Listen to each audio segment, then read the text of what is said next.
বন্ধুরা, মা কেন খেজুর পাতা পাড়ছে? তো চলো তোমাদেরকে বলি মা কেন খেজুর পাতা পাড়ছে। আসলে খেজুর পাতা দিয়ে না আমরা খেতে বসার আসন বানাবো, তার জন্য আগে খেজুর পাতা পেড়ে নিয়ে এসে আমি ভালো করে এসবেস্টারে শুকোতে দিয়ে দিয়েছি। তারপরে শুকিয়ে গেলে সেইগুলোকে ডাল থেকে একটা একটা করে ছিঁড়ে তারপরে দুভাগ করে একটা আটি করে নিয়েছি, নাহলে জানো তো চারিদিকে ছড়িয়ে যাওয়ার সম্ভাবনা আছে। তারপর আমি বোনা স্টার্ট করে দিয়েছি। জানো, এই আসনটা রেডি করতে না আমার প্রায় 2 সপ্তাহ টাইম লেগে গেছে। যতটা সহজ ভাবছো অতটা সহজ না, অনেক কঠিন। আর যদি তোমাদের আমার ভিডিও ভালো লাগে তাহলে অবশ্যই চ্যানেলটিকে সাবস্ক্রাইব করে দিও, আর যদি ভিডিওটি ভালো লাগে তাহলে অবশ্যই লাইক কমেন্ট শেয়ার করে দিও। আর জানো, এই আসনটা যে বানাচ্ছি না, এটাতে বসে প্রায় 8জন একসঙ্গে বসে খেতে পারবে।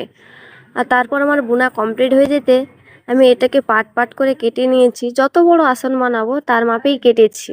তারপরে ওটাকে সেলাই করতে লেগে গেছি, কারণ আমি তো সেলাই করতে পারবো না, তাই দাদুকে বলতে দাদু সেলাই করে দিচ্ছে। তোমরা চাইলে দড়ি দিয়েও করতে পারো, বাট দাদু খেজুর পাতা দিয়ে করছে। তারপরে দেখো আমার কত সুন্দর আসন রেডি হয়ে গেছে, দেখেছো কত সুন্দর আসন।